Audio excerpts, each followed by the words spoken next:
growing scandal surrounding stock options. Today, the Justice Department announced that a fugitive former CEO charged with securities fraud was captured in Namibia. Jacob Alexander is the founder and former chief executive officer of Comverse Technology. The government said it would seek his extradition from Africa for his role in a stock option scheme. The NewsHour's economics correspondent Paul Salman has been looking into the larger stock option story and how it all works. The latest tsunami of scandal to hit corporate America is more bad news from the no rules 90s, the decade that brought us Enron, Tyco, Quest, and the rest. Now a new list of companies, perhaps 100 or more, many of them thought exemplary, suspected of backdating options, actually changing dates on financial documents to inflate their profits and thus their stock price. Criminal charges have already been filed against Brocade Communications and Comverse. Shareholder advocate Nell Minow voices a common reaction. I thought I had lost my capacity to be shocked, but I was really flabbergasted by this, by how widespread it was and by how blatant it was. But before we get too far ahead of ourselves, what exactly are stock options and what's so bad about backdating them? To explain, we've concocted a company, Newswear.com, a line of NewsHour clothing available exclusively on the NewsHour website and shipped from our offices here in Virginia. We at Newswear.com, like our competitors, are bidding for the next generation of star employees, and we want to give them the incentive to excel. How do we do it? We asked Donald Langford, a professor at Georgetown Law School. Well, the modern way is to make the employees owners, make them want to make this company succeed, get the stock price up, because at that point, it's a win-win situation. Shareholders love the price up, employees love the price up. And how do we do that? We give them stock, which makes them owners just like the shareholders. Let's say we have a provisional employee we really want to keep.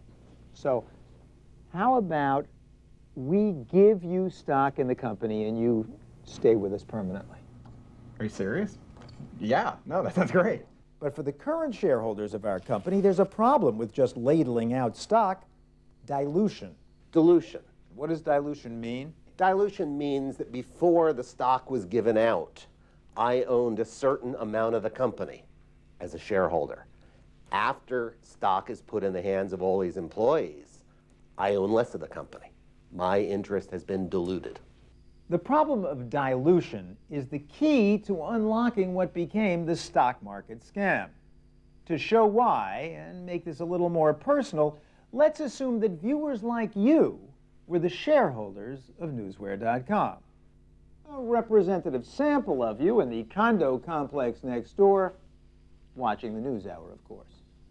Now, if shareholders like you hold all the stock and we turn a profit, then the profit's all yours, at least in theory. You own all the shares. But if we at Newswear issue more stock and dole it out to employees, then you have to divvy up the ownership with them. Your stock is worth less than it was, it's diluted, and we're afraid you're going to be unhappy. So, firms like Newswear.com gave stock options instead.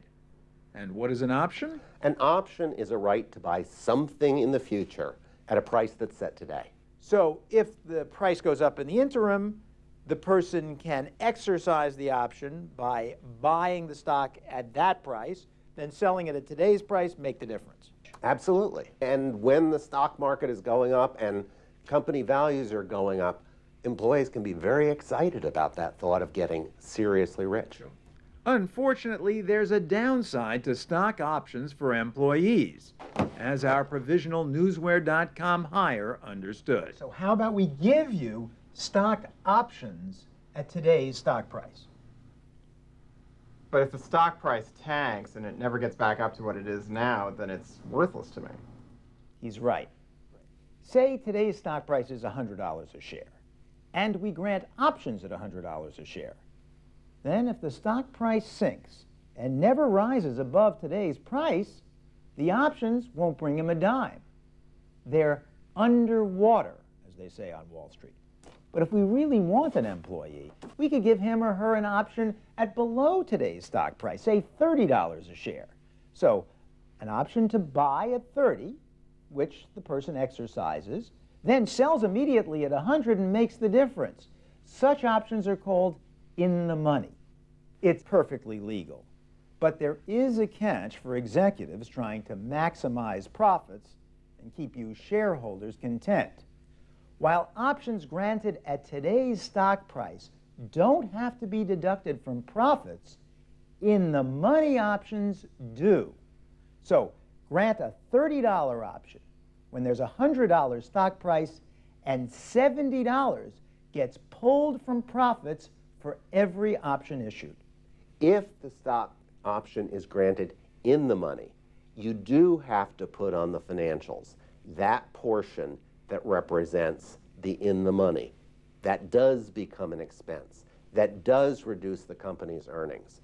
Companies hated that. They didn't want to take that hit. Because you investors didn't want lower profits. Talk about dilution. Some of you investors might have thought you were getting soaked. So some executives fudged. They issued options at today's stock price. It's just that they were flexible with the meaning of the word today. In fact, they backdated the options to a time when the stock price was lower. 2 weeks ago, the price was lower. But if that was the price and that was the date, it wasn't in the money.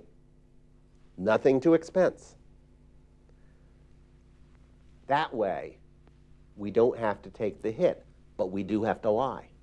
And now comes the kicker. If executives could do this for new hires, why, they thought, couldn't they do it for themselves? They could, so they did, backdating their own stock options. Executives. It's executives. It's appalling. They know what the outcome is going to be, and they switch around the date to benefit themselves.